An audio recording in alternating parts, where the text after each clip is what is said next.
کفر کہتے ہیں دین سے انکار کرنے والے، اللہ تعالیٰ کو نہ ماننے والے، الحاد کہتے ہیں دین سے پھر جانے والی طاقت کو۔ کفر و الحاد غلبہ حاصل کرنا چاہتا ہے، یعنی جب یہ طاقتیں جو اللہ تعالیٰ کی نافرمان ہیں، جو اسلام سے انکاری ہیں، دین سے پھری ہوئی ہیں، یہ غلبہ حاصل کرنا چاہتی ہیں، یہ غالب آنا چاہتی ہیں، تو مسلمان اس کے مقابلے کے لیے ڈٹ کر کھڑا ہو جاتا ہے، مسلمان اس کے مقابلے کے لیے کھڑا ہو جاتا ہے، اس کا بھرپور مقابلہ کرتا ہے۔ بادشاہ اکبر کی بے جا رواداری اور ملکی سیاست میں ہندوؤں کے عمل دخل کی وجہ سے ملک میں کافرانہ طور طریقے اس قدر رائج ہو گئے تھے کہ مسلمانوں کی آزادی خود ان کی دینی معاملات میں بھی ختم ہو گئی تھی۔ بے جا رواداری کیا ہوتی ہے؟ جو بلا وجہ کی رواداری ہو، یعنی ایسی رواداری جس کی اسلام اجازت نہ دیتا ہو۔ تو یہاں ہے کہ جب بادشاہ اکبر، کیونکہ بادشاہ اکبر کے دربار میں زیادہ تر ہندوؤں کا عمل دخل تھا اور ملکی سیاست بھی انہی کے ہاتھ میں تھی، جس کی وجہ سے ملک میں کافرانہ طور طریقے اتنے زیادہ رائج ہو گئے، اتنے زیادہ رواج پا گئے کہ مسلمانوں کی آزادی ختم ہوتی ہوئی نظر آئی۔ کہاں ختم ہوتی نظر آئی؟ نہ صرف ان کے معاشرتی معاملات میں بلکہ ان کے دینی معاملات کو بھی چھیڑا گیا، دینی معاملات میں بھی ان کی آزادی ختم ہونے والی تھی۔ چنانچہ اکبر کے آخری دور میں اسلام کی سربلندی کے لیے حضرت مجدد الف ثانی کھڑے ہوئے۔ حضرت مجدد الف ثانی ایک اہم شخصیت تھے، جن تصوف کے روح رواں تھے، ٹھیک ہے، تصوف سے ان کا تعلق تھا اور ایک اہم دینی شخصیت تھے، مذہبی شخصیت تھے۔ آپ نے جہانگیر کے زمانے میں محض دین کی خاطر قید و بند کی سختیاں جھیلیں۔ قید و بند، قید اور پابندی، سختیاں جھیلنا، سختیاں برداشت کرنا، اور اسلامی قدروں کو نئے سرے سے فروغ دیا۔ فروغ دینا، بڑھانا، یعنی اسلامک ویلیوز جو تھیں انہیں بڑھایا، انہیں نئے سرے سے فروغ دیا، نئے سرے سے کہہ سکتے ہیں کہ رائج کیا۔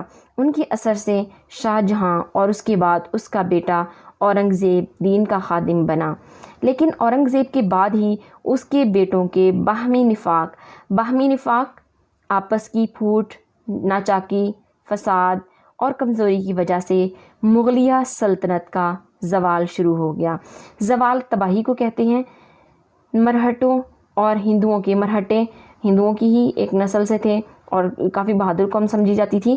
مرہٹوں اور ہندوؤں کے کئی گروہوں نے سر اٹھایا مطلب وہ بغاوت پر آمادہ ہو گئے، بغاوت کرنے لگے۔ انگریزوں نے اپنے قدم جمائے، قدم مضبوط کیے، یعنی ان کا وہاں پر قبضہ ہو گیا اور ملک میں انتشار پھیل گیا۔ انتشار کہتے ہیں بد نظمی کو، بد امنی کی فضا کو۔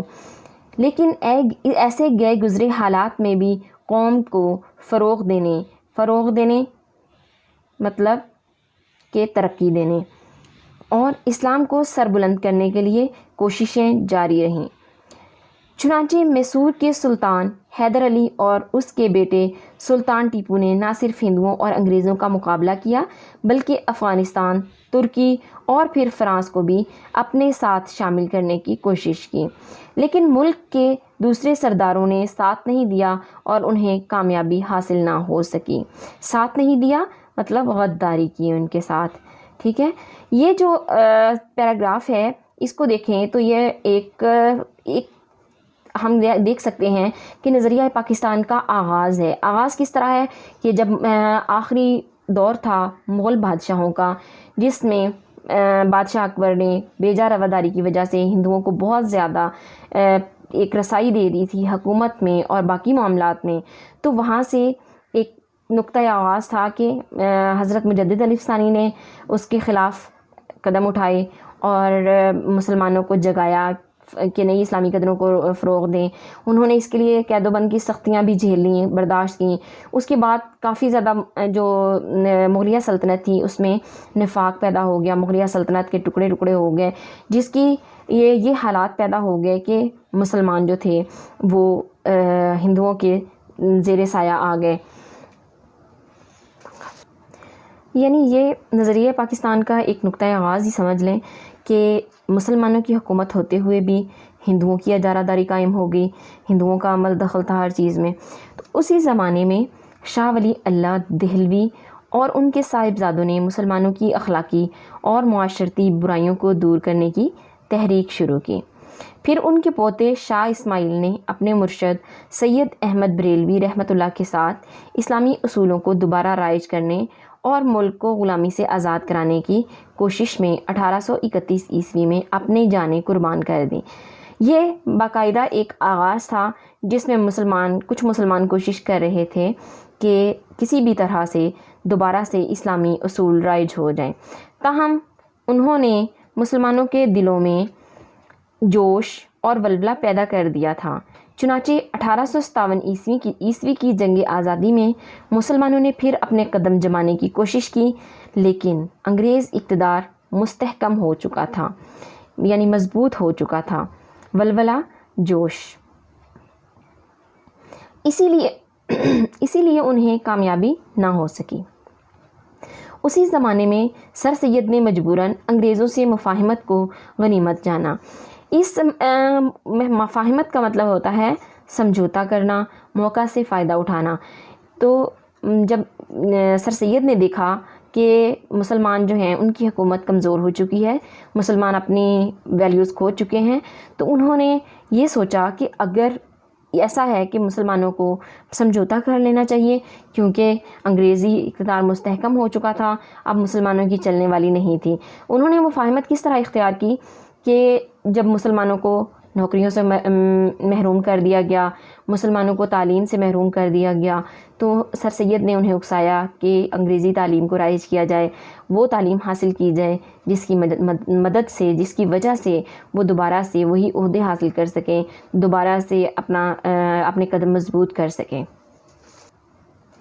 اور مسلمان قوم کی اخلاقی اور تہذیبی اصلاح پر توجہ دی۔ انہوں نے اس کے ساتھ ساتھ کہ مجبوراً انگریزوں کے ساتھ مفاہمت کی، مسلمانوں کی اخلاقی اور تہذیبی اصلاح پر توجہ بھی دی۔ اخلاقی یعنی ان طور طریقوں کے حساب سے ان کی تربیت کی کہ کس طرح کے طریقے، کس طرح کے اخلاق انہیں استعمال کرنے چاہیے، اور تہذیبی اصلاح یعنی ان کے رہنے سہنے کے انداز میں اصلاح کی۔ اصلاح کا مطلب ہوتا ہے بہتری، یعنی انہوں نے ان کے طور طریقوں اور رہنے سہنے کا انداز بہتر کرنے کی طرف بھرپور توجہ دی، اور ان کے دلوں سے احساس کمتری کو دور کرنے کی کوشش بھی کی۔ احساس کمتری کا مطلب ہوتا ہے اپنے آپ کو دوسروں سے کمتر سمجھنا، پست ہونے کا تصور۔ 1885 عیسوی میں ہندوؤں نے کانگریس کی بنیاد ڈالی اور ظاہر یہ کیا کہ وہ ملک کی تمام قوموں کو ان کے حقوق دلوائیں گے، لیکن بعد میں پتہ چلا کہ وہ صرف اپنے حقوق کا تحفظ چاہتے ہیں۔ انہوں نے مسلمانوں کو ان کے کاروبار سے محروم کرنے کی کوشش کی، اور وہ سرکاری ملازمتوں پر بھی قابض ہو گئے، قبضہ کر لیا۔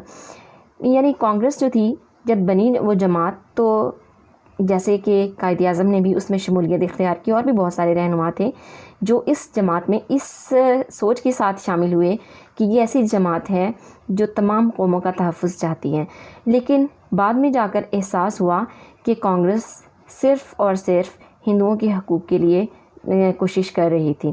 نیز انہوں نے مسلمانوں کی مشترکہ زبان اردو کے مقابلے میں ہندی کو قائم کر دیا۔ سر سید نے مسلمانوں کو ہندوؤں کی کانگریس اور ان کی سیاست سے علیحدہ کرنے کی کوشش کی۔ یعنی سر سید یہ جانتے تھے کہ کانگریس جو ہے وہ بالکل بھی مسلمانوں کے مفاد میں کام نہیں کر رہی۔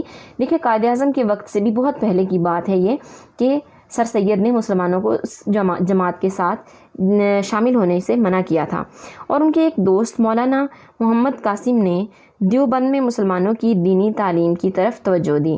پھر سر سید کے ایک رفیق نواب وقار الملک نے 1906 عیسوی میں کل ہند مسلم لیگ کے نام سے مسلمانوں کی ایک الگ تنظیم کی بنیاد ڈالی۔ یہ تنظیم ڈھاکے میں قائم ہوئی تھی، جہاں ہندوؤں نے سازش کر کے مسلمانوں کو ذک پہنچانا، نقصان پہنچانا یا تکلیف دینا، مشرقی بنگال اور آسام کا وہ صوبہ جس میں مسلمانوں کی اکثریت تھی ختم کرا دیا۔ 1911 عیسوی میں اسی علاقے کو پھر بنگال میں شامل کر دیا۔ یہ وہ دور تھا جب کہ دو مختلف جماعتیں قائم ہوئیں، ایک کانگریس اور دوسری مسلم لیگ۔ مسلم لیگ کس نے قائم کی تھی؟ نواب وقار الملک نے۔ اور دیکھیں یہ جو جماعتیں تھیں یہ دونوں ہی اپنی اپنی اقوام کے تحفظ کے لیے کام کر رہی تھی۔ جیسا کہ مسلم لیگ مسلمانوں کی جماعت تھی تو یہ مسلمانوں کے تحفظ کے لیے کام کر رہی تھی، اسی طرح کانگریس ہندوؤں کی جماعت تھی اور وہ ان کے تحفظ کے لیے کام کر رہی تھی۔ اسی زمانے میں پہلی جنگ عظیم کب ہوئی؟ 1914 عیسوی میں شروع ہوئی اور 1919 عیسوی میں ختم ہوئی. آپ نیچے حاشیے میں بھی دیکھ سکتے ہیں. چھڑ گئی جس میں انگریز کا مقابلہ جرمنی سے ہوا. بچوں یہ بہت اہم پیراگراف ہے, اس کو غور سے دیکھیں, یا آپ کی ایکسرسائز میں اس کا کویسچن بھی ہے. اگر آپ واقعات کی ترتیب کو مد نظر رکھیں گے تو وہ آنسر آپ کو ایک کہانی کی صورت میں یاد ہو سکتا ہے, ادروائز آپ کو ایک رٹا لگانا پڑے گا تو مشکل ہوگی.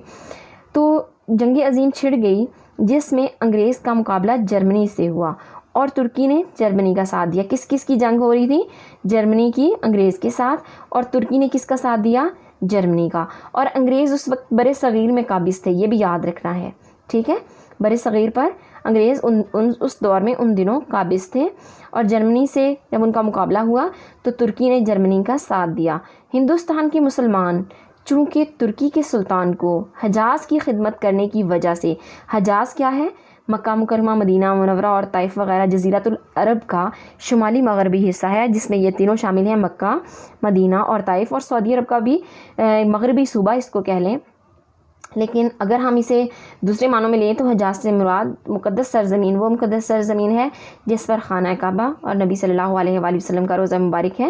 تو ترکی کے جو سلطان تھے وہ اس کی بہت زیادہ خدمت کرتے تھے. تو اس خدمت کی وجہ سے مسلمان جو تھے, بر صغیر کے مسلمان, ہندوستان کے مسلمان, وہ اسے خلیفہ اسلام سمجھتے تھے. کس کو؟ ترکی کے سلطان کو. اس لیے انہوں نے مالی اور طبی امداد بہم پہنچائی. یعنی بہم پہنچانا کا مطلب مہیا کرنا, فراہم کرنا. تو انہوں نے مالی بھی امداد کی اور طبی طور پر بھی جس قدر ہو سکی, طبی یعنی میڈیکل کی جو مدد فراہم کی, ٹھیک ہے.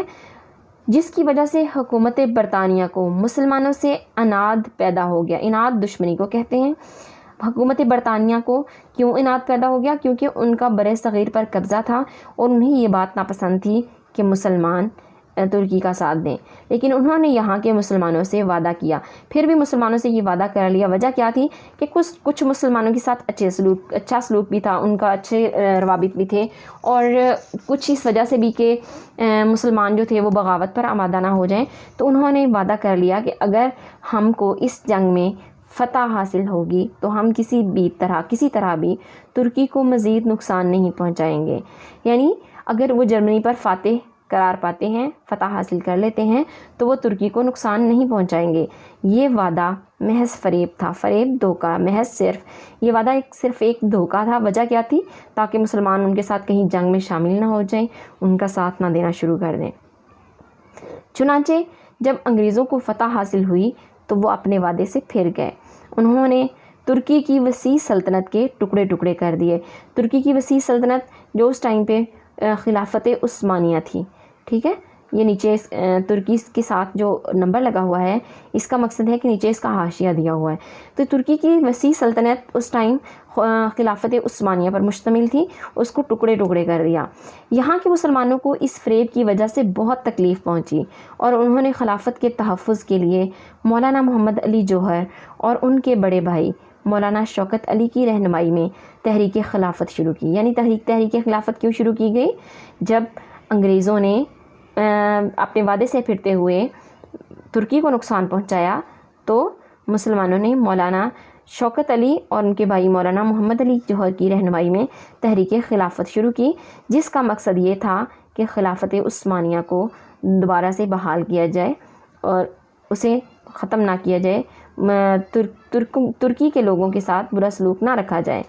اس زمانے میں ہندوؤں نے مسلمانوں کو ہندو بنانے کے لیے شدی کی تحریک شروع کی. یعنی ہندوؤں کا یہ دل تھا کہ مسلمان کسی بھی طرح اپنے مذہب سے پھر جائیں, وہ ہندو ہو جائیں. تو ایک تحریک کا آغاز کیا گیا جسے شدی کا نام دیا گیا, اور ان کو ختم کرنے کے لیے سنگٹن کی تحریک بھی شروع کی. یعنی جب ان سے یہ نہ بن پڑا, ان سے یہ نہ ہو سکا کہ مسلمانوں کو مذہب سے پھیریں, تو انہوں نے مسلمانوں کو ختم کرنے کی ٹھان لی, جس کے لیے ایک نئی تحریک کا آغاز کیا جس کا نام سنگٹن تھا. پھر 1928 عیسوی میں کانگریس نے جو نہرو رپورٹ شائع کی اس میں مسلمانوں کے لیے علیحدہ نمائندگی کا اصول جو وہ 12 سال پہلے تسلیم کر چکی تھی بالکل نظر انداز کر دیا.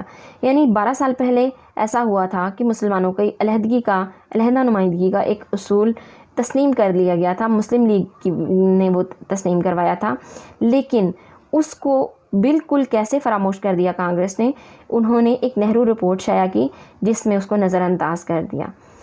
پھر تو مسلمانوں میں بڑا جوش پیدا ہوا اور انہیں یقین ہو گیا کہ چونکہ ان کا دین، ان کی تہذیب کیا ہے، رہن سہن، اور ان کی معاشرت کہتے ہیں مل جل کر رہنا، مسلمانوں کی مجموعی زندگی، کسی کی بھی مجموعی زندگی وہ کہہ سکتے ہیں، سب کچھ غیر مسلموں سے مختلف ہے، یعنی مسلمانوں کی مجموعی زندگی، ان کا رہن سہن، ان کی تہذیب، سارا کچھ غیر مسلموں سے مختلف ہے، اس لیے کسی بھی حالت میں ہندوؤں سے تعاون نہیں ہو سکتا۔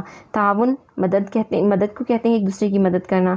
چنانچہ 1930 عیسوی میں مسلم لیگ کے الہ آباد والے اجلاس میں علامہ اقبال نے مسلمانوں کے لیے ایک علیحدہ وطن پاکستان بنانے کی تجویز پیش کی، یعنی یہاں پر دیکھیں نظریہ پاکستان کا آغاز ہو گیا، لیکن اگر پس منظر کو دیکھیں نظریہ پاکستان کے تو بہت پہلے سے نظریہ پاکستان کا آغاز ہو چکا تھا۔